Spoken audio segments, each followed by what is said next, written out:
अब हम बात करेंगे ग्रामर की। तो ग्रामर में आज हम सिर्फ स्टार्टिंग करेंगे हमारे सब्जेक्ट से। तो अभी हम सिर्फ जानेंगे सब्जेक्ट के बारे में कि सब्जेक्ट क्या होता है। Since the beginning, since the childhood हम ये समझते आए हैं बार बार सब्जेक्ट के बारे में, और आपको अच्छे से मालूम भी है। अभी हम उसको और ज़्यादा क्लियर करने वाले हैं कि सब्जेक्ट होता क्या है। सब्जेक्ट की मैं बात करूं तो हिंदी में हम इसे विषय बोल सकते हैं। ये थोड़ा सा टफ वर्ड है आपके लिए, इसे ज़्यादा इजी बनाने के लिए मैं इसे मुद्दा बोल सकता हूँ। मुद्दा क्या होता है? जिसके बारे में हम बात करते हैं, जिसके बारे में सारी की सारी जानकारी प्राप्त हो रही होती है एक जगह से, जो सेंटेंस में मैं कह सकता हूँ इन शॉर्ट मेन हीरो का काम करे, वो आपका सब्जेक्ट होगा। जो सेंटेंस में मेन हीरो का काम करे वो आपका सब्जेक्ट होगा। जिसके ऊपर ज़्यादा फोकस हो रहा हो वो आपका सब्जेक्ट होता है दोस्तों। जिसके ऊपर ज़्यादा फोकस हो रहा हो, जो एक आकर्षण का केंद्र बना हुआ हो, वो आपका सब्जेक्ट होता है। तो यहाँ से मैं आपकी डेफिनेशन क्लियर करने वाला हूँ कि ये सब्जेक्ट की डेफिनेशन है। बड़े सरल शब्दों में हमने समझी कि ये सब्जेक्ट की डेफिनेशन रहने वाली है। और मैं बात करूँ एक्चुअल डेफिनेशन क्या तैयार हो जाएगी इसकी, इसके बारे में हम बात करते हैं व्हाट वी टॉक अबाउट, या फिर what we are talking about, जिसके बारे में हम बात कर रहे हैं या जिसके बारे में हम बात करते हैं, ये सब्जेक्ट की डेफिनेशन रहने वाली है व्हाट वी टॉक अबाउट। और कई बार डेफिनेशन बदलकर सब्जेक्ट की सेंटेंस में ये भी हो सकती है दोस्तों, डूअर ऑफ एक्शन। तो कई बार सेंटेंस में दो तरह की डेफिनेशन काम आने वाली है। वो सेंटेंस का डूअर होगा एक्शन को करने वाला, डूअर ऑफ एक्शन, एक्शन को करने वाला, कर्ता हिंदी में जिसे बोला जाता है डूअर ऑफ एक्शन। तो ये बात यहाँ तक की समझ में आ गई होगी होपफुली। समझ लो हमने स्टार्ट क्या करा आज, सब्जेक्ट किसे कहते हैं, वो विषय, वो मुद्दा जिसके बारे में बात हो रही हो पूरे सेंटेंस में, जिसके चारों ओर पूरी कहानी चल रही हो, तो सेंटेंस का मेन हीरो हो, उसे हम सब्जेक्ट कहते हैं। सब्जेक्ट की डेफिनेशन क्या तैयार की हमने, व्हाट वी टॉक अबाउट या फिर what we are talking about. और दूसरी डेफिनेशन क्या तैयार होगी साथ में, डूअर ऑफ एक्शन, एक्शन को करने वाला डूअर भी आपका सब्जेक्ट बन जाएगा कई बार। तो ये डेफिनेशन है। तो डेफिनेशन हमें इतनी ज़्यादा लंबे समय तक याद नहीं रहती, इतनी ज़्यादा काम नहीं आती हमारे, जो हम कॉम्पिटिटिव एग्जाम की तैयारी कर रहे हैं वहाँ पर हमें इतना ज़्यादा बेनिफिट नहीं मिल पाता है डेफिनेशंस का। हमें वहाँ पर इंस्टेंट तरीके अपनाने पड़ते हैं, जो इंस्टेंट तरीके रहते हैं एक सब्जेक्ट को जानने के। अब हम उसके ऊपर बात करने वाले हैं कि ऐसा क्या है जिससे एकदम से हमें सब्जेक्ट क्लियर हो जाए और पढ़ते पता लग जाए कि हाँ ये सब्जेक्ट होता है। अभी मैं बात करूं सब्जेक्ट की, तो मैक्सिमम मैं ये कह सकता हूं इन शॉर्ट कि सब्जेक्ट आपका सेंटेंस में एक नाउन होगा या प्रोनाउन होगा दोस्तों। तो मैं आपको बता दूं सेंटेंस में मैक्सिमम सब्जेक्ट आपका एक नाउन होगा या प्रोनाउन होगा, that's it and nothing else. और कुछ भी नहीं, ना इससे ज्यादा कुछ ना इससे कम। सब्जेक्ट आपका एक नाउन होगा या प्रोनाउन होगा। तो यहां पर हम दोनों को समझते हैं अच्छे से कि सेंटेंस में जो नाउन आया होगा वो या फिर सब्जेक्ट हो सकता है, और वही नाउन की बात करूं तो वो नाउन आपका ऑब्जेक्ट भी हो सकता है, वही नाउन आपका ऑब्जेक्ट भी हो सकता है। सब्जेक्ट के साथ साथ हम ऑब्जेक्ट को भी अच्छे से समझ लेंगे कि ऑब्जेक्ट क्या होता है। दोनों चीज साथ में चलने वाली है, दोनों चीजें बड़ी अच्छी से क्लियर होने वाली हैं। बस थोड़ी देर रुक जाइए, बड़े अच्छे से आपको क्लियर हो जाएगी कि सब्जेक्ट क्या है और ऑब्जेक्ट क्या है। जैसा मैंने बोला आपको कि सब्जेक्ट आपका एक नाउन होगा या प्रोनाउन होगा, same goes for object, object भी आपका एक नाउन होगा या फिर आपका एक प्रोनाउन होगा, हाँ जी। तो सब्जेक्ट में जो भी नाउन आया होगा वो आपका या फिर सब्जेक्ट हो सकता है या फिर ऑब्जेक्ट हो सकता है। जनरली वो आपका एक सब्जेक्ट मिलेगा या फिर ऑब्जेक्ट मिलेगा। वैसे ही सेंटेंस में वैसे ही सेंटेंस में जो प्रोनाउन आया है वो आपका एक सब्जेक्ट होगा या फिर वो आपका एक ऑब्जेक्ट हो सकता है। इसके अंदर और अच्छे से डिटेल में हम स्टडी करने वाले हैं इनके बारे में, कैसे और ज़्यादा इसको अच्छे से इफेक्टिवली समझें हम। तो अभी मैं बात करूं, सबसे पहले मैं आपको नाउन प्रोनाउन क्लियर कर दूं कि नाउन और प्रोनाउन क्या है। बार बार जो हमें फ्रीक्वेंटली तंग करती आई है चीज़ें सिंस द फर्स्ट क्लास या KG1, जब से आप इन चीज़ों को ग्रामर को समझते आए हो, आज हम अच्छे से समझ लेंगे और सीख लेंगे कि नाउन प्रोनाउन एक्चुअली है क्या। क्योंकि जैसे नाउन प्रोनाउन समझ में आ जाएगा, आपका सब्जेक्ट और ऑब्जेक्ट भी समझ में आ जाएगा। तो हम स्टार्ट करते हैं प्रोनाउन से एक बार के लिए। कि प्रोनाउन की मैं बात करूं तो प्रोनाउन के अंदर कहीं ना कहीं नाउन वर्ड आया है। देख पा रहे हो ना, प्रोनाउन में कहीं ना कहीं नाउन वर्ड आया है। समझ में आ रहा है इतना तो, कि प्रोनाउन में कहीं ना कहीं नाउन वर्ड आ रहा है। इसका नाउन से कुछ लेना देना है, इतना कुछ पता लग रहा है हमें कि इसका नाउन से कुछ चक्कर है, इसका नाउन से कुछ रिलेशन है। तो क्या रिलेशन है हमें अच्छे से मालूम है कि प्रोनाउन वो वर्ड्स होते हैं जो नाउन को रिप्लेस करके हम यूज करते हैं, जो नाउन को रिप्लेस कर देते हैं, वो वर्ड्स अपने प्रोनाउन बन जाते हैं। वो वर्ड्स कौन कौन से हो सकते हैं? फॉर एग्जाम्पल, वो ही हो सकता है, वो सी हो सकता है, या वो इट हो सकता है, या फिर वो आई होगा, या यू होगा, आई यू, या फिर वो वी होगा, या फिर वो दे होगा। ये 7 है। इनके अलग अलग रूप भी होते हैं। ही का ऑब्जेक्टिव केस हिम, सी का हर, इट का इट, यू का यू, वी का अस, दे का देम, आई का मी।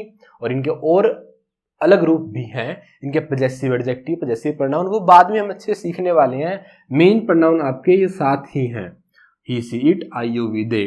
तो ये आपके प्रोनाउन तो आपके ये हैं। और प्रोनाउन क्यों बनाए गए, प्रोनाउन की क्या नीड पड़ी हमें, ऐसी क्या हमें नीड पड़ी कि प्रोनाउन बनाने की नीड पड़ी हमें ग्रामर के अंदर, ऐसी क्या जरूरत थी हमें। तो मैं आपको बता दूं दोस्तों, इंग्लिश लैंग्वेज की जहां पर बात आती है,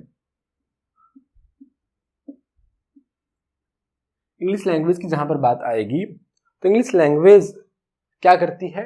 इंग्लिश लैंग्वेज रिपीटिशन जो है वो इग्नोर करती है as long as possible. English language क्या करती है?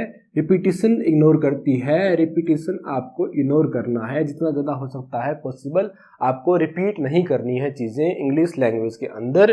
क्योंकि मैं बात करूं, अगर आपको माय बेस्ट फ्रेंड का ऐसे लिखना आ गया, अगर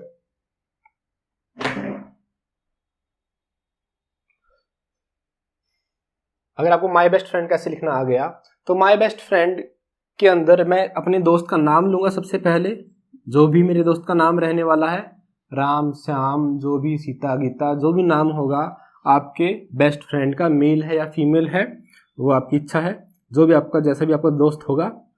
तो अगर सपोज मेरा राम दोस्त है तो मैं राम के बारे में लिख रहा हूँ, Ram is my best friend. ठीक है दोस्तों, Ram is my best friend समझना, इसे कुछ और मत समझना।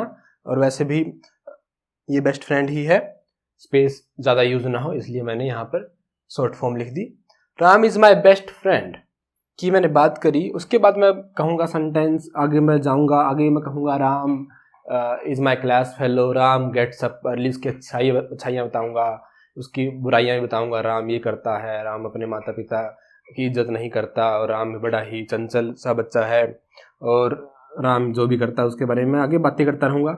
उसकी जो भी खामियाँ हैं, जो भी उसकी खूबियाँ हैं, उसके बारे में बात करूँगा। और बार बार मैं राम का नाम तो नहीं लूँगा ना। अगर मैं बार बार राम का नाम लूँगा, Ram is my class fellow, Ram ये, राम वो, बार में अगर मैं राम यूज़ करूँगा तो बार बार रिपीट होते हुए ये बार बार रिपीट होगा और ओड लग रहा है। और रिपीटिशन हमें इग्नोर करनी है, जैसा मैंने आपको बोला, as I told you before, कि राम बार बार नहीं आ सकता, क्योंकि नाउन बार बार रिपीट होगा। आपके ऐसे में आप जहाँ पर भी कुछ भी नाउन को यूज़ कर रहे हो, किसी भी रूप में, किसी स्टोरी में या बोलने में, तो बार बार राम वर्ड यूज़ होगा, वो नाउन यूज़ होगा। और नाउन की रिपीटिशन को अवॉइड करने के लिए ही तो हमने प्रोनाउन बनाए। तो डेफिनेशन कंप्लीट अब हमारी तैयार हो जाएगी कि प्रोनाउन वो वर्ड है जो नाउन की जगह ले लेते हैं ताकि उनकी रिपीटेशन इग्नोर हो जाए, ताकि उनकी रिपीटेशन ना हो। तो ये डेफिनेशन कंप्लीट तैयार हो गई ताकि उसकी रिपीटेशन को अवॉइड किया जा सके। प्रोनाउन होते क्या है ये तो आपके सामने है ही, ये ही, सी, इट, आई, यू विद आपके प्रोनाउन होते हैं, ये तो आपके सामने है बिल्कुल। और डेफिनेशन मैंने आपको समझा दी। डेफिनेशन लिखना मत, लिखने का मैं समय इसलिए नहीं दूंगा बार बार क्योंकि लिखने की जितनी भी चीज़ें हैं वो व्हाइट बोर्ड पे आपके सामने है। जो मैं बोल रहा हूँ लगभग उनको सुन लेना अच्छे से, लिखने की नीड नहीं है डेफिनेशन को भी, क्योंकि फिर दोबारा से मैं कहूँगा डेफिनेशन काम नहीं आने वाली।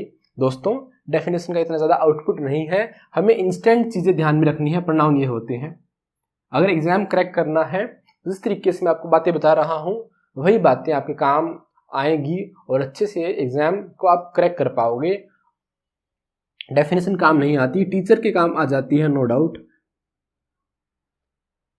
तो ये आपके नाउन प्रोनाउन की हमने जानकारी स्टार्ट कर दी कि नाउन प्रोनाउन के बारे में जानना स्टार्ट कर दिया होता क्या है, और प्रोनाउन तक अब तक हम पहुंचे हैं और प्रोनाउन का अच्छे से हमने जान लिया, इतना ही एक बार के लिए जानना। अब मैं आगे बात करूंगा प्रोनाउन के बाद नाउन की, कि नाउन क्या होता है आपका, जो हम काफी लंबे सालों से समझते आए हैं। नाउन की डेफिनेशन के बात करूं मैं नाउन की, तो नाउन की डेफिनेशन क्या बनेगी? Noun is the name of person, place, thing, etcetera. हमेशा बार बार वहां एटसेट्रा तंग करता है कि एटसेट्रा क्या है। चलो ये तो समझ में आ गया, किसी पर्सन का नाम, किसी जगह का नाम, किसी वस्तु का नाम नाउन होता है, बट वो एटसेट्रा क्या है, एक वो तंग करता है। और कई बार डेफिनेशन काम नहीं आती, डेफिनेशन आप भूल जाते हो, डेफिनेशन का यूज करना नहीं आता बच्चों को।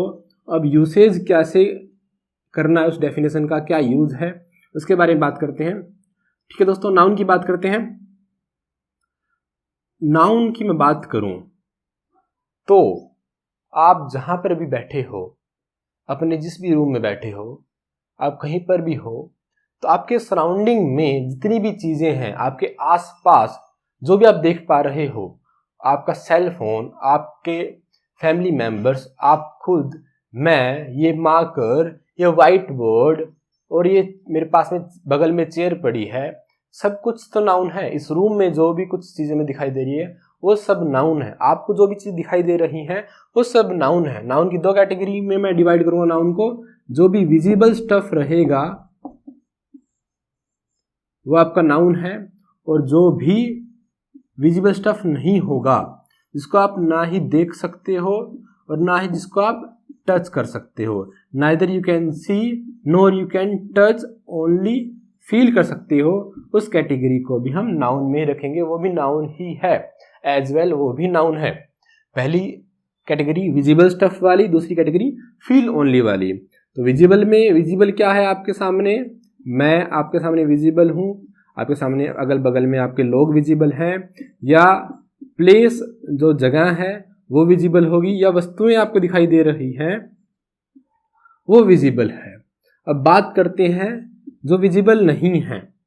गर्मी है या ठंडक होगी, अगर गर्मी है तो गर्मी फील हो रही है, ठंड में ठंडक फील हो रही होगी आपको। तो इस तरह की चीजें जो भी आप फील कर पाओगे। अभी मैं बात करूं, हम इंग्लिश लैंग्वेज के अंदर ग्रामर की नॉलेज शेयर कर रहे हैं, हम यहाँ पर नॉलेज शेयर कर रहे हैं, और नॉलेज आप फील कर पाओगे, नॉलेज देख नहीं सकते। नॉलेज एक ऐसा वर्ड है जो आप देख नहीं सकते, जिसको आप फील कर सकते हो। अपने घर परिवार में, यार दोस्तों के साथ में आपका प्रेम भाव है, आप वो फील कर सकते हो। किसी से आपकी दुश्मनी है तो वो आपको नफरत फील होगी, आप देख नहीं सकते। दिखेगा आपको, इंसान दिखेगा, वो अलग चीज़ है। जो हाव भाव, जो चीज़ें हैं जो फील कर पाओगे वो ये चीज़ें हैं। नॉलेज, लव, हेटरेड, तो ईमानदारी आपकी है वो आप फील कर पाओगे दोस्तों, वो आप देख नहीं सकते, ना ही आप टच कर सकते हो। ऐसा नहीं है कि इनमें से कोई भी चीज़ मैं कहूँ कि मेरे पास में नफरत या ऑनेस्टी मेरी जेब में है और मैं आपको दिखा दूं कि ये 250 ग्राम ऑनेस्टी है, आप रखिए अपने पास, मुझे ऑनेस्टी की, आपकी ऑनेस्टी की जरूरत नहीं है। मुझे बाय हुक और बाय क्रुक मुझे रिजल्ट चाहिए, ईमानदारी से नहीं। बात करने की आगे ये चीज़ें आप सिर्फ फील कर सकते हो। नॉलेज, लव, हेटरेड, ऑनेस्टी, बहादुरी आपकी है वो आप फील कर सकते हो, ब्रेवरी। ऐसी बहुत सारी चीज़ें आ जाएगी इसके अंदर। आपको आइडिया हो गया होगा कि इस कैटेगरी में कौन से वर्ड आने वाले हैं, नाउन किस तरह के नाउन इसके अंदर आएंगे। आपको आइडिया हो गया होगा अब तक कि नाउन होता क्या है, एक्चुअली क्या चीज़ है नाउन। अभी भी अगर आपको समझ में नहीं आया तो हम और ज़्यादा अच्छे से जानने की कोशिश करेंगे। एक दो ट्रिक और है, अगर ये समझ में नहीं आई आपको, दो बातें मैंने बताई, जो भी आपके सामने दिखाई दे रहा है या जिसको आप फील कर सकते हो वो नाउन है, या फिर नाउन को पहचानने के लिए और हमारे पास तरीके हैं, उस पर भी हम आएंगे एक बार के लिए। कुछ आपको नोट करना है तो उसके लिए मैं आपको स्पेस दे रहा हूँ, या आप नोट कर सकते हो। तो आगे चलते हैं, अब यहाँ तक का काम हो गया। उसके बाद बात करते हैं, हम नाउन पर थे। नाउन को पहचानने के लिए सेंटेंस में आप हु, whom और व्हाट, ये तीन क्वेश्चनिंग वर्ड का इस्तेमाल करोगे, यूज करोगे। अगर इनसे रिप्लाई आ रहा है किसी भी वर्ड का तो वो आपका नाउन है, नहीं तो वो आपका नाउन नहीं है। अगर सेंटेंस में पुट करेंगे हम तो इनका रिप्लाई आ रहा है तो वो वाला वर्ड आपका नाउन है, नहीं तो वो नाउन नहीं है। तो हम ट्राई करते हैं समझने का इनको अच्छे से। Who, whom, what. जनरली मैं कहूँ तो जनरली लिविंग के लिए हु, whom आएगा और नॉन लिविंग के लिए व्हाट आएगा। जनरली, हमेशा नहीं होता ऐसा, मैं इस पे स्टार लगा रहा हूँ। एक्सेप्शन इज ऑल्सो देयर, इसके अंदर एक्सेप्शन भी है। सबसे पहले मैं एग्जाम्पल लेता हूँ।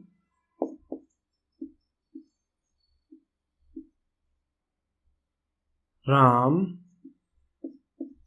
कॉल्ड सीता, राम ने सीता को कॉल किया। ठीक है दोस्तों, अब ये जो नया रूल हमने अभी इंट्रोड्यूस किया है, हु, whom, व्हाट, इन तीनों का यूज कैसे करना है, तो आपको बता दूं कि अब सेंटेंस में से देखा जाए राम, तो राम को रिप्लेस क्या कर सकता है इन तीनों में से?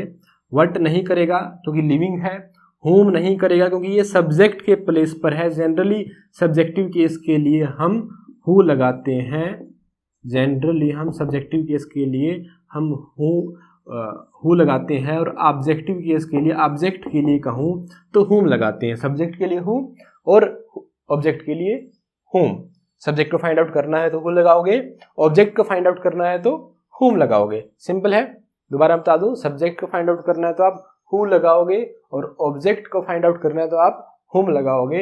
अब यहाँ पर whom लगाऊंगा या who लगाऊंगा, देखिए राम कॉल्ड सीता, तो वर्ब से पहले सब्जेक्ट, वर्ब के बाद ऑब्जेक्ट। जनरली यही हमारा स्ट्रक्चर रहता है, वर्ब के बाद ऑब्जेक्ट आता है, वर्ब से पहले सब्जेक्ट आता है। तो यहाँ पर मैं डेफिनेटली किसका यूज करूंगा? हु का यूज करूंगा ना। हु कॉल्ड सीता, बैठ रहे, सेट बैठ रहे, इट मीन्स ये यहाँ पर क्या हुआ, ये नाउन हुआ। Who called Sita, questioning word, यहाँ पर सेट बैठ रहा है हु, तो इट मीन्स ये हु का रिप्लाई है और ये आपका नाउन हुआ। दोस्तों अगर ये नाउन है तो ये यहाँ पर क्या हुआ, आपका सब्जेक्ट हुआ।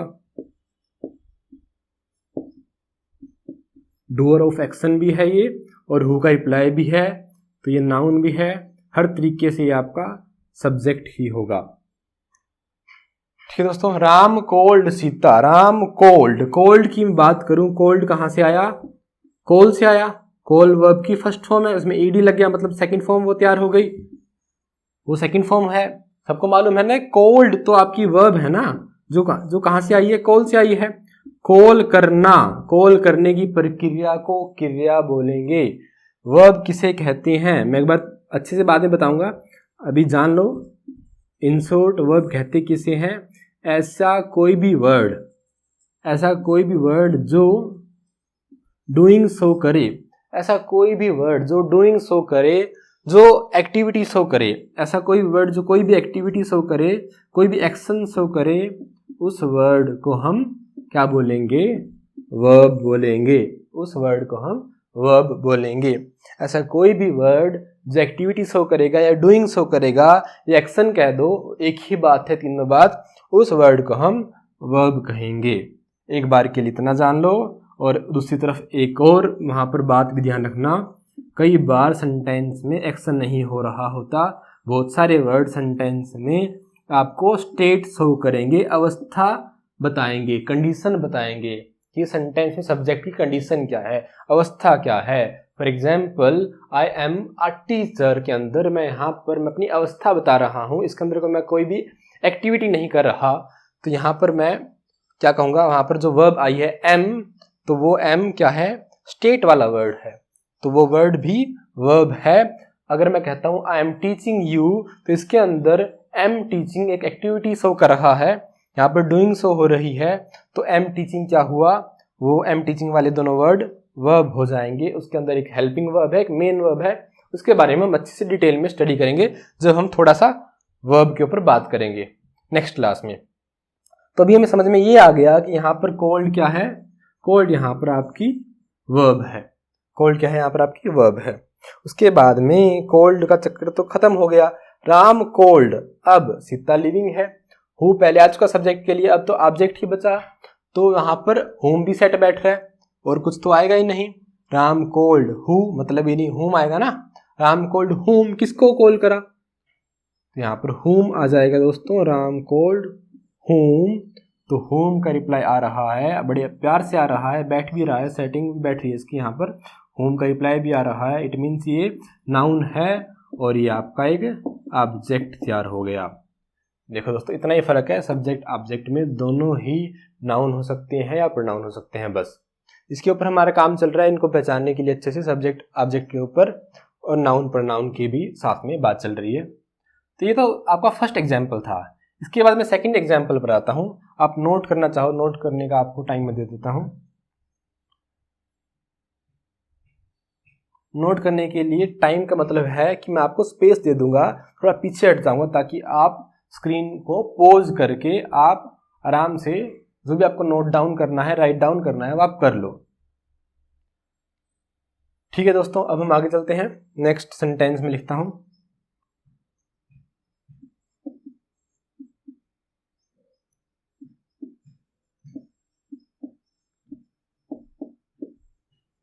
The boy bought a bag. The boy bought a bag.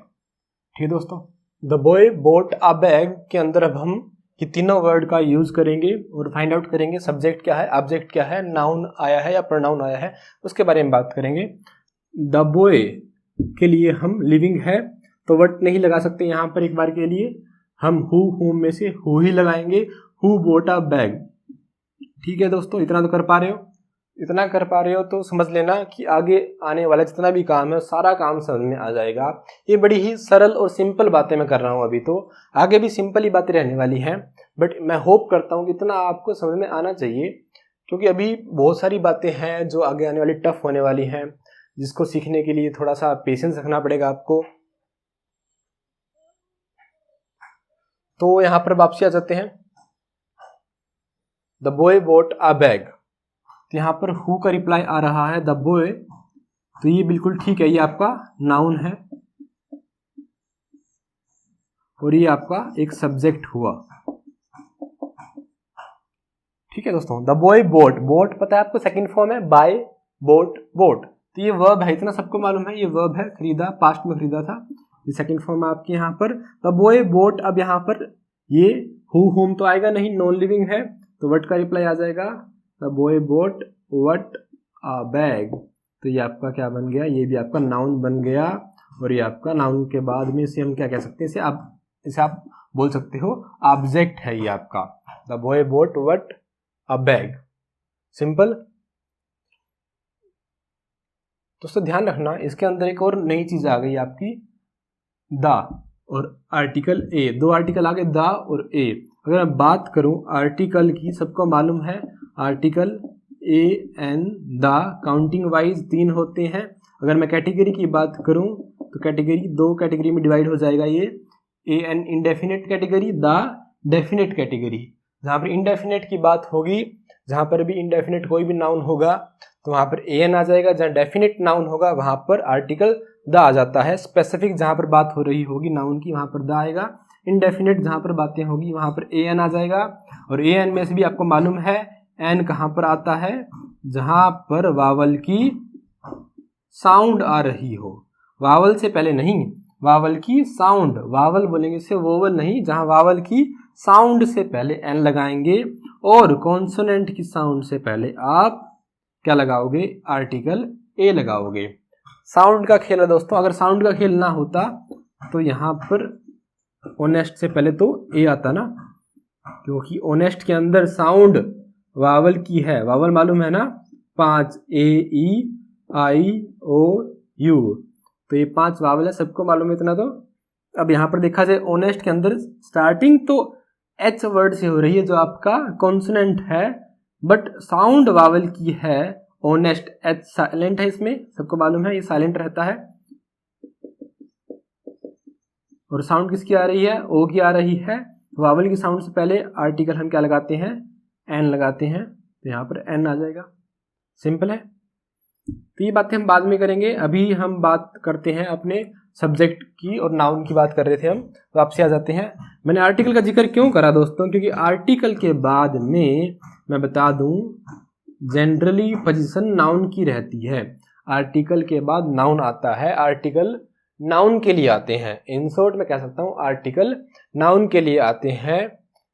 और नॉर्मली आपको इस तरह का स्ट्रक्चर मिलेगा, आर्टिकल प्लस नाउन, आपको नॉर्मल स्ट्रक्चर क्या मिलने वाला है, आर्टिकल प्लस में नाउन, और कई बार आपको इसके बीच में एडजेक्टिव मिल जाएगा। एडजेक्टिव क्या करता है, नाउन या प्रोनाउन की क्वालिटी बताता है, नाउन या प्रोनाउन की डिटेल बताता है, इसके बारे में हम अच्छे से जानेंगे एडजेक्टिव क्या है और ये बीच में क्यों आता है। एक बार के लिए इतना समझ लेना कि आर्टिकल नाउन के लिए आते हैं और नाउन से पहले आपको आर्टिकल मिलेंगे, कई बार समटाइम्स एडजेक्टिव बीच में जरूर आ जाता है, बट स्टिल आर्टिकल आया किसके लिए, नाउन के लिए आया है। इसके बारे में बात करते हैं, एक बार के लिए स्ट्रक्चर नोट कर लेना, 2 स्ट्रक्चर रहेंगे इसमें, एक आर्टिकल प्लस नाउन, एक article plus adjective plus noun.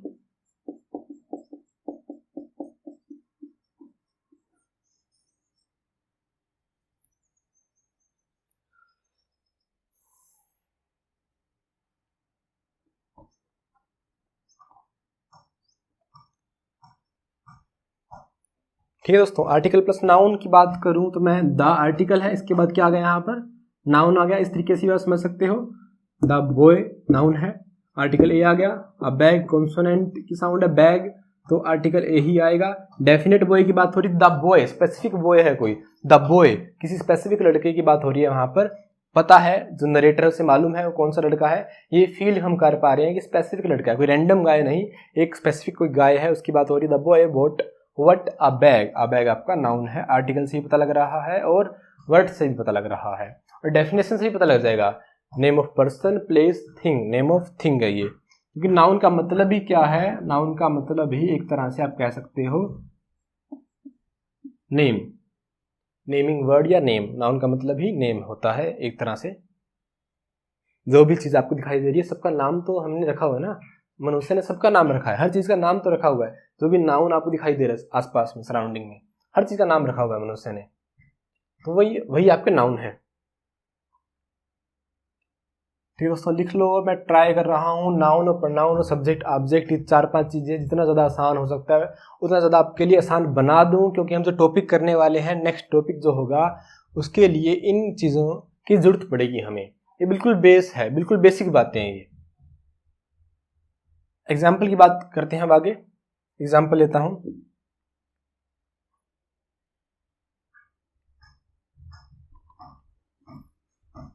Ram cold Sita, who cold Sita, Ram cold home Sita, who home का रिप्लाई नाउन, कोल्ड क्या आपकी वर्ब है। दोस्तों नेक्स्ट एग्जाम्पल लेते हैं, आपका एग्जाम्पल नंबर 3 है शायद, 3rd 4th डजेंट मैटर नहीं करता।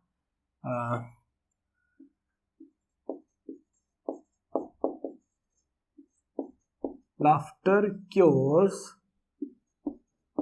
एंजाइटी, लाफ्टर क्या करता है, एंजाइटी जो चिंता है उसको उपचार कर देता है, उसको ठीक करता है, हंसने से चिंता कम होती है, और ये एक साइंटिफिक फैक्ट भी है। और साइंटिफिक फैक्ट आपके हो गए, जनरल फैक्ट हो गए, यूनिवर्सल ट्रुथ बोल दो आपको, फिलोसफिकल फैक्ट बोल दो आप, इस तरह के जितने भी फैक्ट हैं नॉर्मली उनको हम प्रेजेंट इंडेफिनिट टेंस में रखते हैं। ये बात हम टेंस में अच्छे से सीखेंगे, इसलिए यहाँ पर आया भी प्रेजेंट इंडेफिनिट टेंस ही है। अगर आपको मालूम है टेंस के बारे में थोड़ा बहुत तो आप समझ गए होंगे अब तक। अब हम बात करते हैं नाउन की, सब्जेक्ट की, ऑब्जेक्ट की। लाफ्टर क्योर्स, क्योर्स मतलब इलाज करने की प्रक्रिया, एक एक्टिविटी है। ये आपका क्योर्स, यहाँ पर क्योर्स क्या हो गया, आपकी वर्ब हो गई, इसे मैंने छोड़ दिया। लाफ्टर नॉन लिविंग है तो हु होम तो आएगा नहीं, हु होम वट भूल तो नहीं गए, हु होम वट मैं वो लिख देता हूँ ऊपर, हु होम वट। इन तीनों में से हम क्या लगाएंगे, वट लगाएंगे definitely. What cures anxiety, laughter, ये वट का रिप्लाई है, ये नाउन है आपका दोस्तों, ये आपका सब्जेक्ट है दोस्तों। Laughter cures, very good, what anxiety, laughter cures what anxiety, ये वट का रिप्लाई आ रहा है, ये आपका नाउन है, ये आपका ऑब्जेक्ट हुआ, ये आपका ऑब्जेक्ट का रोल प्ले कर रहा है यहाँ पर, और ये आपका सब्जेक्ट का रोल प्ले कर रहा है। तो ये सेंटेंस बड़े प्यार से समझ में आया आपको, बड़े आसानी से। नेक्स्ट सेंटेंस करेंगे,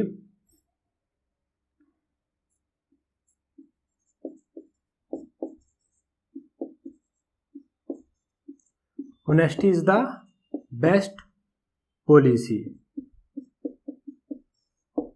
honesty is the best policy, तो मैं यहाँ पर बात करूंगा, इज सबको मालूम है, एक वर्ब आई है सेंटेंस में। ऑनेस्टी की बात की जाए तो हाँ वेरी गुड, वट लेंगे ना, what is the best policy. Honesty noun हुआ आपका, ये आपका सब्जेक्ट भी हुआ, और ये वट का रिप्लाई है। समझ जाना, डब्ल्यू से वट, एन से नाउन, एस से सब्जेक्ट। इतना समझ जाओगे अब, ठीक है, होपफुली समझ जाओगे आप, इतने समझदार हो। Honesty is the best policy, ये वाला पार्ट क्या है, अगर मैं पूरे पार्ट की बात करूं, honesty is what the best policy, पूरा रिप्लाई आ रहा है व्हाट का, ये पूरा पार्ट आपका वैसे तो ऑब्जेक्ट हुआ। अगर देखा जाए इस ऑब्जेक्ट में से मेन आपका जो नाउन है वो क्या है, पॉलिसी है, क्योंकि देखा जाए honesty is the best what ले देकर मेन जो वर्ड आएगा वो पॉलिसी है, ये वर्ड का रिप्लाई मेन देखा जाए तो ये है। वैसे पूरा ही कॉम्बो आपका ऑब्जेक्ट है, बट मेन वर्ड इसमें भी फाइंड आउट करूँ तो पॉलिसी निकल के आएगा, ये आपका पॉलिसी आपका नाउन है, ये पूरा आपका ऑब्जेक्ट है, इसको मिलाते हुए पूरा आपका ऑब्जेक्ट हुआ, पूरा कॉम्बो आपका, तीनों वर्ड आपके कॉम्बिनेशन मिलकर ये आपका ऑब्जेक्ट बनेगा। और इसमें आर्टिकल यहाँ पर आ गया, आपको मैंने बताया था आर्टिकल के बाद में नाउन आता है, नाउन ये रहा आपका, आर्टिकल ये रहा, आर्टिकल आया नाउन के लिए ही है, और बीच में क्या आ गया आपका, बेस्ट क्या आ गया आपका, एडजेक्टिव आ गया। एडजेक्टिव की हम बात पहले भी कर रहे थे, दोबारा आ गया, तो इस बार हम इसे अच्छे से समझ लेंगे कि एडजेक्टिव होता क्या है।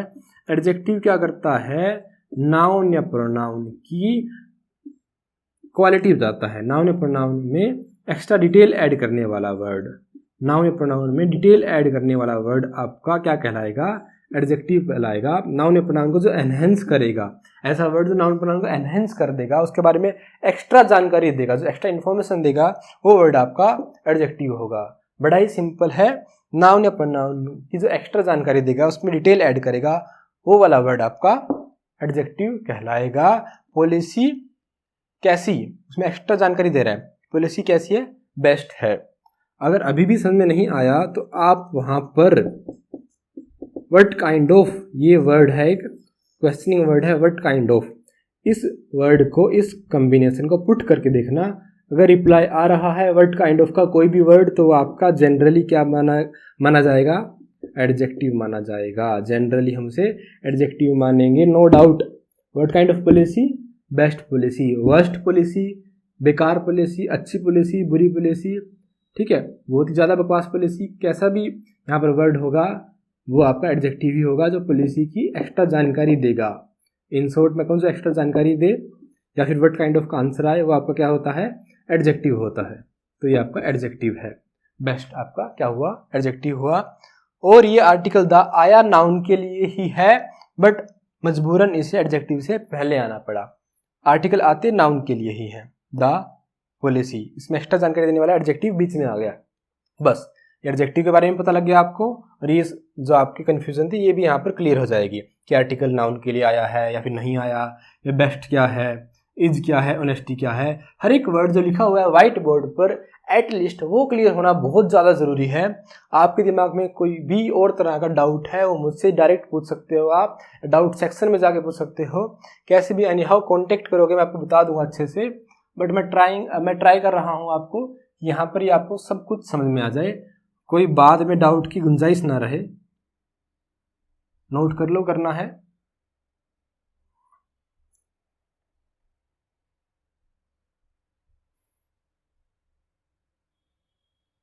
नेक्स्ट एग्जांपल मैं लूंगा यहाँ पर।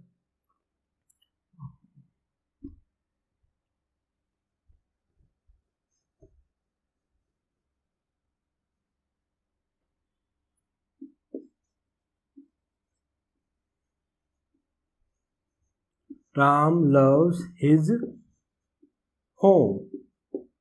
Ram loves his home. Who loves his home? Ram. तो राम यहाँ पर किसका रिप्लाई आ रहा है? हु का रिप्लाई आ रहा है, और ये नाउन है और ये आपका सब्जेक्ट हुआ। हु का रिप्लाई है, ठीक है, नाउन है, ठीक है, ये आपका सब्जेक्ट है, बिल्कुल ठीक है। लव्स, प्यार करना, प्यार करने की प्रक्रिया यहाँ पर शो हो रही है, ये एक्टिविटी शो हो रही है, करता है वो, प्यार करता है, ठीक है। एक्शन ये है, डूअर ऑफ एक्शन राम है, ये सब्जेक्ट है, ये वर्ब है, जो प्रक्रिया हो रही है वो ये वाला वर्ड शो कर रहा है, तो करने वाला करता ये रहा, मतलब सब्जेक्ट ये रहा, सब्जेक्ट ये वर्ब है। इसमें एस क्यों लगा इसकी बात हम अच्छे से करेंगे। Ram loves his what home, ये वट का रिप्लाई आ रहा है, तो ये आपका नाउन हुआ, और ये हिज होम पूरा कॉम्बो आपका ऑब्जेक्ट है। वैसे तो मेन वर्ड जो उसमें नाउन है वो होम है। अब इसमें जो हिज आ गया वो हिज क्या है उसके बारे में बात करेंगे अच्छे से। पोजेशन शो कर रहा है, किसका घर, उसका घर। ये पोजेशन शो करने वाले कुछ वर्ड हैं आपके सामने, मैं यहाँ पर लिख देता हूँ। अगर मैं बात करूँ पोजेशन शो करने के लिए, इसको हम बोलते क्या है, पोजेसिव एडजेक्टिव बोलते हैं इनको। वैसे वास्तव में एडजेक्टिव क्यों बोलते हैं, क्योंकि ये होम की एक्स्ट्रा जानकारी दे रहा है। होम किसका, उसका, ठीक है, एक्स्ट्रा जानकारी दे रहा है, किसका है, होम हिज उसका है, ठीक है, उसके बारे में एक्स्ट्रा जानकारी दे रहा है, इसलिए एडजेक्टिव है। प्लस ये पोजेशन शो कर रहा है कि घर किसका है, पोजेशन भी तो शो कर रहा है, राम का घर है, और ये पोजेशन भी शो कर रहा है, अधिकार भी दिखा रहा है। पोजेसिव मतलब पोजेशन शो करना, पोजेसिव एडजेक्टिव मतलब पोजेशन शो करना, अधिकार बताना, किसका हक है, वहां से बना है पोजेसिव। एडजेक्टिव वर्ड की नीड क्यों पड़ी, एक्स्ट्रा जानकारी देता है नाउन के बारे में, उसको एनहेंस करता है, इसलिए वहां पर एडजेक्टिव इसको बोल दिया गया। इसलिए तैयार क्या हुआ हमारे पास, पोजेसिव एडजेक्टिव। ये प्रोनाउन का ही पार्ट है, आई का ही पोजेसिव एडजेक्टिव में बात करूं तो माई होता है, वैसे ही यू का पोजेसिव एडजेक्टिव की बात होगी तो आई यूर होगा, यू का आई यू, वी का क्या हो जाएगा, वेरी गुड, आवर हो जाएगा, आवर बोल दो, आर बोल दो ज़्यादा अच्छा रहेगा, आर, इसको आर बोला जाता है। इसके और इसके साउंड में ज़्यादा फर्क नहीं है, आर आर, हाँ जी। आई का ये होगा, यू का ये होगा, वी का ये होगा, आई यू वे, ही का क्या हो जाएगा, हिज हो जाएगा, और सी का हर हो जाएगा, इट का इट्स हो जाएगा, पॉजेसिव एडजेक्टिव, दे का देर हो जाएगा। तो ये पॉजेसिव एडजेक्टिव है 7 आपके, इनको नोट कर लेना। इनके बाद भी हमेशा क्या आता है, इनके बाद भी हमेशा नाउन आता है, इनके बाद भी हमेशा नाउन आएगा। और this, that, these, those, this that these those के बाद भी नाउन आता है, दिस दैट दीज दोज के बाद भी नाउन आता है। This that these those, this pen, that pen, these pens, those pens, this marker, that marker, these markers, those markers, जो भी आएगा इनके बाद भी नाउन ही आएगा। My home, your home, our home, his home, her home, its home होता है। इसके बारे में बात करेंगे। आपको डाउट हो रहा होगा इट्स कैसे हो सकता है, इट्स होम कैसे हो सकता है। इट के यूसेज जब कर लोगे तो अच्छे से पता लग जाएगा इट्स का यूज कैसे करना है। देयर होम, कोई my pen, your pen, our pen, his pen, कुछ भी है, कोई पोजेशन सब करनी है आपको तो देखिए इनके बाद हमेशा ही नाउन मिलेगा ही मिलेगा। ठीक है दोस्तों, यहाँ पर हिज के बाद में नाउन देखने को मिल रहा है आपको, इस तरीके से भी आप पता कर सकते हो, हिज के बाद हमेशा नाउन ही मिलेगा आपको। ठीक है, नेक्स्ट एग्जाम्पल लेते हैं इसके बाद।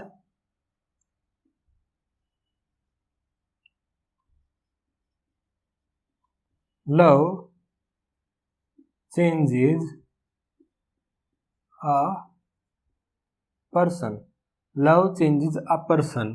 तो यहाँ पर देखते हैं, यहाँ पर लव वर्ड की बात करें तो यहाँ पर लव वर्ड वर्ब की तरह काम कर रहा था, एज ए वर्ब काम कर रहा था।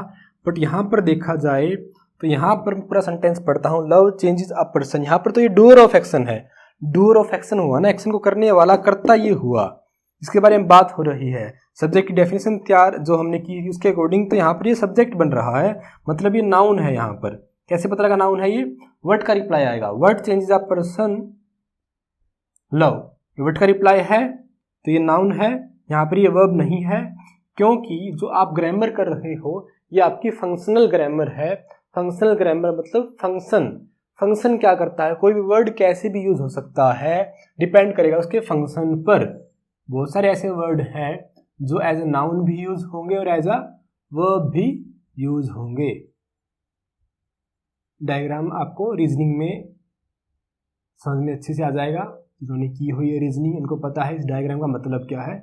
ऐसे बड़ा बेसिक सा डायग्राम है, कुछ नाउन वर्ब हो सकते हैं और कुछ वर्ब कुछ नाउन हो सकते हैं, ऐसा कुछ रहने वाला है। आपको ज़्यादा पता होगा दोस्तों, जितना मुझे पता था मैंने आपको बता दिया। आगे चलते हैं, तो इसके अंदर वर्ब क्या है फिर?